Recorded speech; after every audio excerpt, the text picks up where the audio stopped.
আসসালামু আলাইকুম এভরিওয়ান, আমি Aduri. Welcome to Aduri's diary. আমের আচার কে না পছন্দ করে? আম ফুরিয়ে না যাওয়ার আগেই কিন্তু আপনারা তৈরি করে নিতে পারবেন এই আমের ক্যান্ডি রেসিপিটি।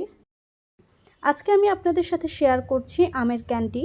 তার জন্য আমি এখানে 1 কেজি আম নিয়ে নিয়েছি এবং আমটাকে পানি দিয়ে ধুয়ে পরিষ্কার করে ছেলে নিয়েছি। এখন আমি এই আমটাকে পিস পিস করে কেটে নেব। আমি আমটাকে একটু মোটা করেই কেটে নিয়েছি, কেননা এই আমটা কিন্তু আটিওয়ালা আম না, যার কারণে এটা আমি একটু মোটা করে কেটে নিয়েছি। যদি আপনাদের আটিওয়ালা আম হয় তাহলে এটাকে চিকন করে কাটলেও হবে।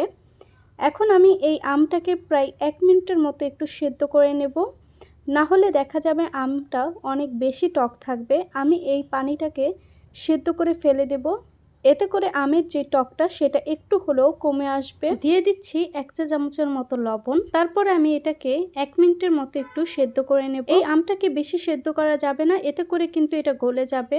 আপাতত আমার আমটা সেদ্ধ হয়ে গেছে। এখন আমি এটাকে চুলা থেকে নামিয়ে ঠান্ডা পানি দিয়ে একটু ধুয়ে নেব। আমটা কিন্তু আমি খুব বেশি সেদ্ধ করিনি। এই পানিটা দেওয়ার ফলে কিন্তু আমটার ভিতরে যে এক্সট্রা গরম ভাবটা রয়েছে সেটা ছেড়ে দেবে, যার কারণে আমি এটার ভিতরে ঠান্ডা পানি দিয়ে নিয়েছিলাম।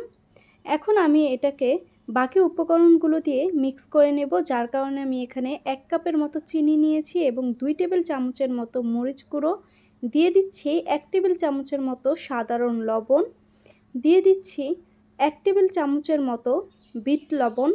এখন আমি এই উপকরণগুলোকে একটু মিক্স করে নিচ্ছি। আমাদের কিন্তু এই কয়েকটা উপকরণ দিয়েই আমাদের এই আমের ক্যান্ডিটা তৈরি হয়ে যাবে। এই আমের ক্যান্ডির টেস্ট হবে টক ঝাল মিষ্টি, যার কারণে এটা খেতেও কিন্তু অনেক বেশি মজা হবে। আমার চিনির সাথে বাকি উপকরণগুলোকে খুব ভালো মতো কিন্তু মিক্স করা হয়ে গেছে। এখন আমি একটা একটা করে আম এটার ভিতরে দিয়ে একটু মিক্স করে নেব। যখন আমের সাথে এই চিনিটাকে খুব ভালো মতো লাগানো হয়ে যাবে, তখন আমি একটি বাটিতে এটাকে রেখে দিচ্ছি, যেই বাটিটাতে আমি এটাকে শুকাবো। দেখতেই পাচ্ছেন এটার লুকটা কতটা বেশি সুন্দর এসেছে। ঠিক এমন করেই কিন্তু আমি আমার আমগুলোর ভিতরে এই চিনিটাকে একটু লাগিয়ে নিচ্ছি। দেখতেই পাচ্ছেন আমার কিন্তু এটা হয়ে গেছে। এটা যখন করবেন তখন দেখা যাবে চিনিটা একটু ছেড়ে দেবে, তবে টেনশনের কোনো কারণ নেই। এটা যখন রোদে দিবেন তখন কিন্তু চিনিটা অটোমেটিকলি শুকিয়ে যাবে। আমি এই আচারটাকে 2 দিনের মতো রোদে রেখেছিলাম।